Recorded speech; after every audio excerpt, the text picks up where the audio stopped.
Yeah, they're improving. They're getting better. Didn't practice today.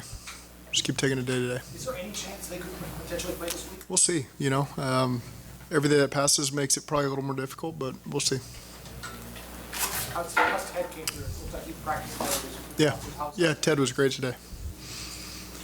At the beginning of the week, what's your message to the team going into a game of this magnitude? Be consistent. The magnitude has nothing to do with it. Our team's been consistent week to week and played in plenty of big games this year, and so I just like the team's mindset going into this game.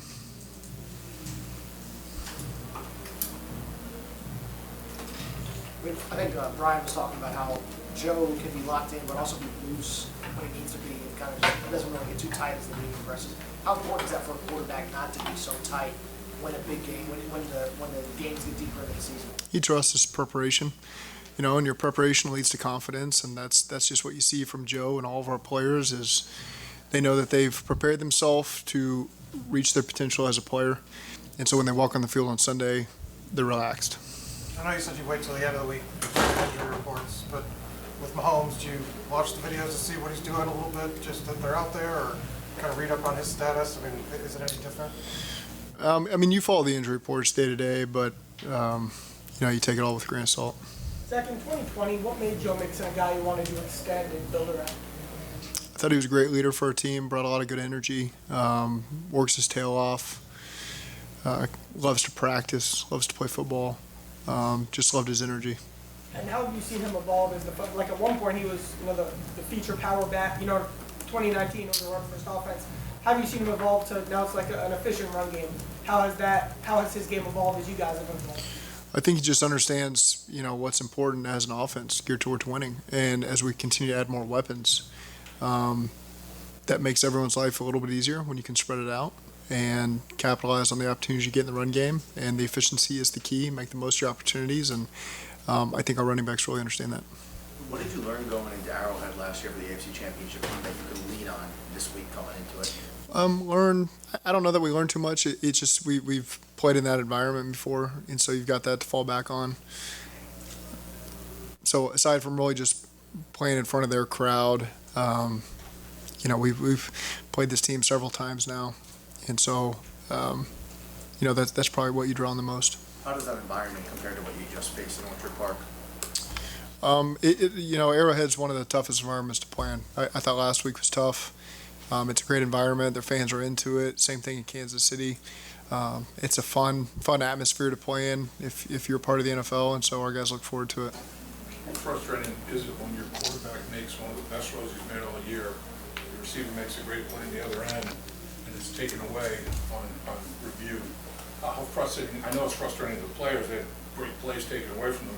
How frustrating is it as a coach? It's just points off the board. 4 points off the board, and those are the plays that we emphasize. Being a great red zone team and a great third down red zone team and making the most of it. It's a play we've repped a lot.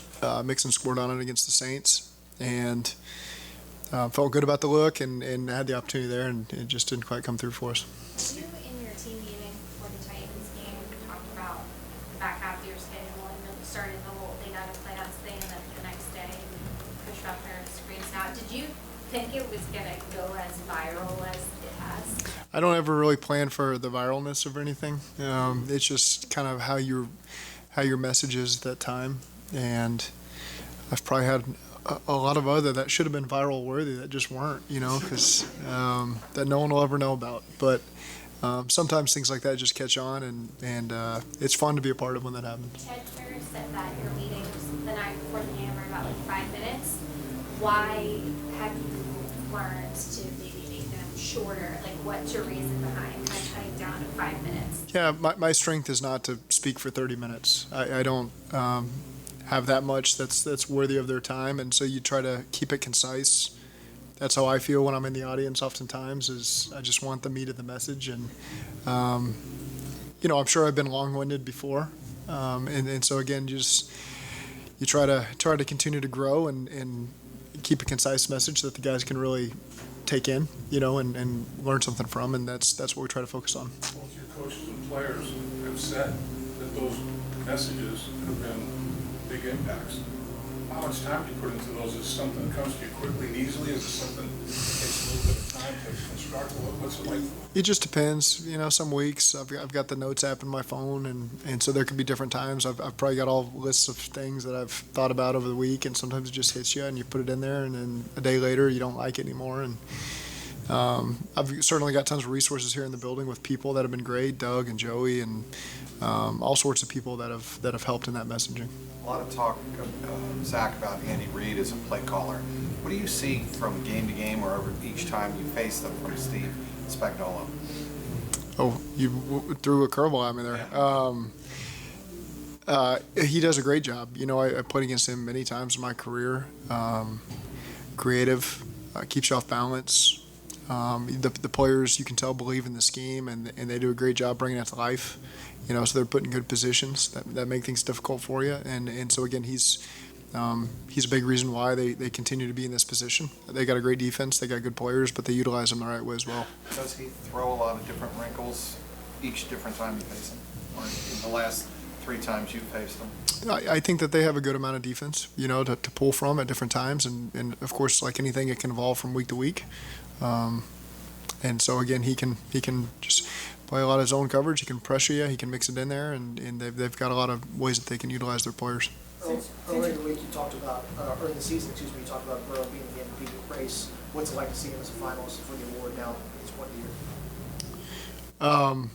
the year? I think he's deserving of anything that comes his way. He's one of the greatest players in this league, and those are usually the types of guys that should be in that conversation. And I've said it a million times. We're fortunate to have him, and he keeps leading this thing, and it's good to see him play like that.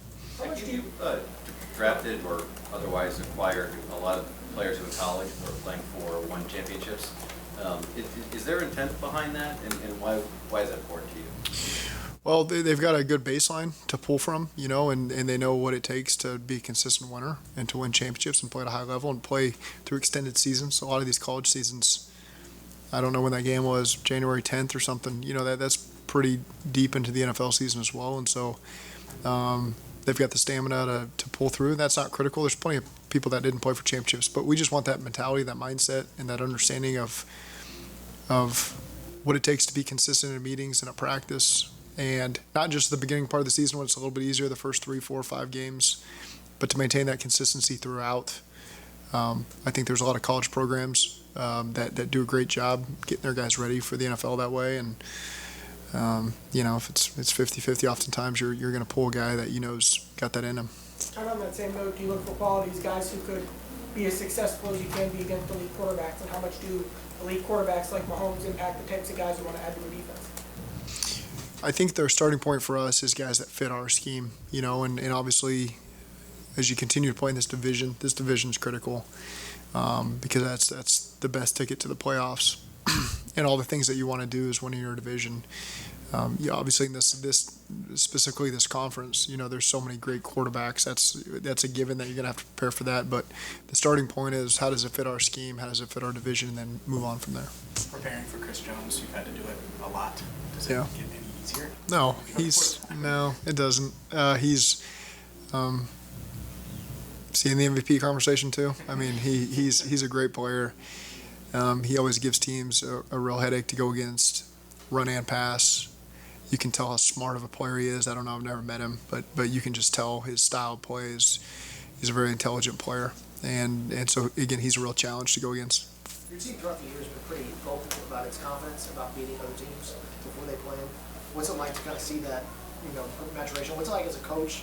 I mean, do you kind of warn, hey, we don't need to say this or that and the other? Do you kind of encourage, if you feel confident, go ahead and do that? Our guys put in the work. Of course, we want our focus to be on our team, and at the same time, I want our players to have that confidence, at least that edge, and they're not afraid of anybody.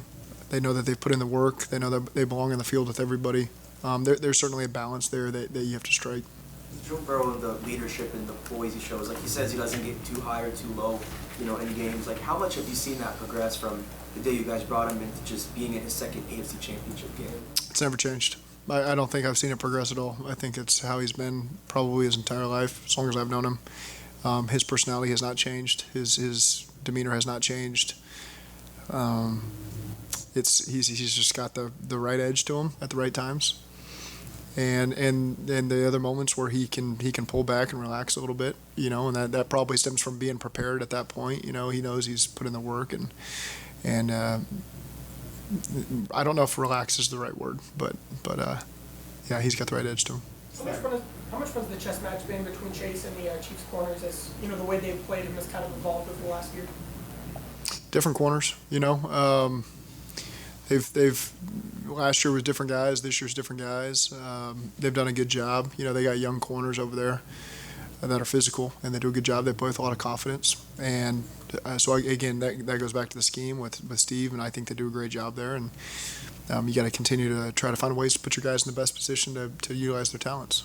Are you preparing for this game like you prepare for the division opponent, considering you played them 3 times in the calendar year and 4th time here in 13 months? It's no different than that. We played them in December. I've now realized what month we played them in. We played them December 3rd, I think. And so that's the exact same as playing Pittsburgh twice or Cleveland twice. And so whether you want to look at it as a divisional team or not, it does feel the same. You played a team twice in the last month and a half, and I feel like we've done that a lot.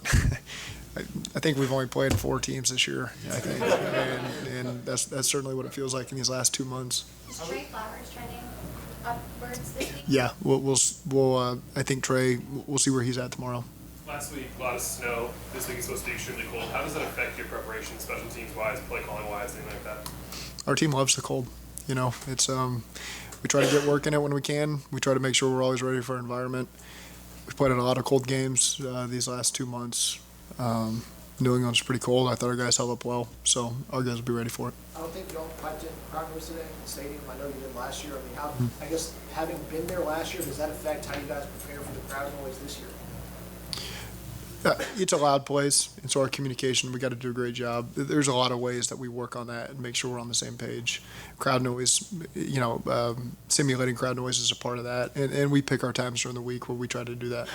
Yeah, they're pretty happy with the communication that went on last week. And Yeah. It didn't look like there were any glaring assignment errors. Communication was pretty good.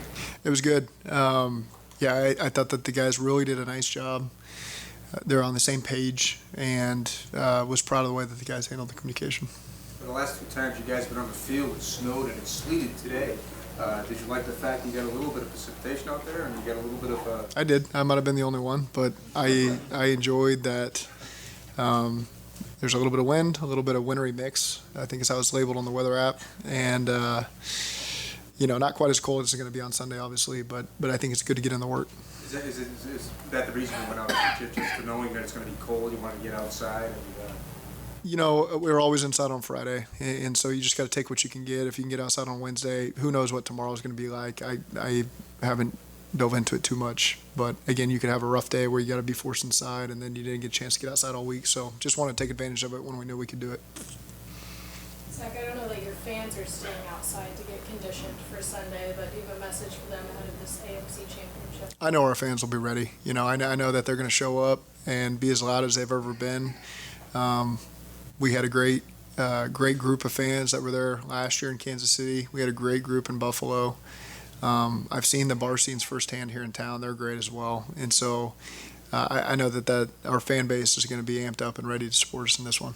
Zac, you talked about Joe's demeanor not changing. I was talking to Brandon Allen in there, and he said that coolness, that's a unique trait. Because you get to this point where you guys can make most of the throws. Is that something that makes him, that sort of sets him apart? Is that ability to sort of remain level and have the heart rate stay the same even when the situation is spiked? Yeah, and again, I believe, Joe may give you a different answer, that it just goes back to his preparation can lead to that demeanor. He's so consistent with his approach, which leads to me trying my best to be consistent, to give him the information in the same rhythm every week, to keep that routine. But he's just always so prepared and locked in, and so there's a calmness that comes with that when we all know what it feels like to scramble at the last second when you're not prepared for something and to give a presentation or to do something, and deep down you're not really ready. And the difference when you've put in all the work and you walk up there and you nail it. And that's I feel like our team embodies that. They put in the work, and so then you all feel their confidence as they talk, because they know they're prepared, and we're not there yet. We're only on Wednesday. We still have 2 more big days of work. But that's just, I think Joe's a great example of our team and just that calmness that comes from being prepared when you walk out there on Sunday. Can you ever remember him coming off the field and saying, I have no idea what the hell happened? Has he ever done that? I didn't know where you were going to go with that, but no, I've never heard him say that. No. That's got to be a bad feeling. I've talked to coaches that have had that happen. Quarterback come on, they ask him what he saw, and he looks, I don't even know. I don't have an answer to the test. I don't even know what the test is. I think the biggest challenge is when a team busts, and then you don't know what happened, and because it's not as sound as maybe you anticipated it being, and that usually leads to the biggest challenges. But at this point in the year, you don't see much of that from the teams we play. Joe was saying that one of the things that he loves about playing here is the communication and the back and forth between himself and the coaching staff, you and Pitch, Brian, obviously. Do you ever remember a time where you had to say, no, we're not going to do that? Or he makes a suggestion, and he's like, you're like, no, we can't do that. Well, I try not to make a habit of saying no. You try to think through the reasons why or why not first, and then you reach a decision. And ultimately, I've got to make that decision as the head coach and the play caller, and and understanding all the reasons why you can or can't do something. But I try not to just say no as your instinctive answer, and try to gain all the information, and then if that's the best decision, then let's go with it. So there's plenty of dialogue that way. I think it's good that he throws out a lot of suggestions. The other quarterbacks throw out a lot of suggestions. There's a lot of dialogue in that quarterback room that the game plan evolves. I mean, we put it in as a staff, and then we go in the quarterback meeting the next morning, then we come out of the quarterback meeting, and it's evolved, and then you got to relay it to the other coaches because of the dialogue that goes in there, and they put in the work. They've got a great understanding. They're on the field. They have to execute it. And so there's a lot of that, again, it's an evolving game plan over the course of the week.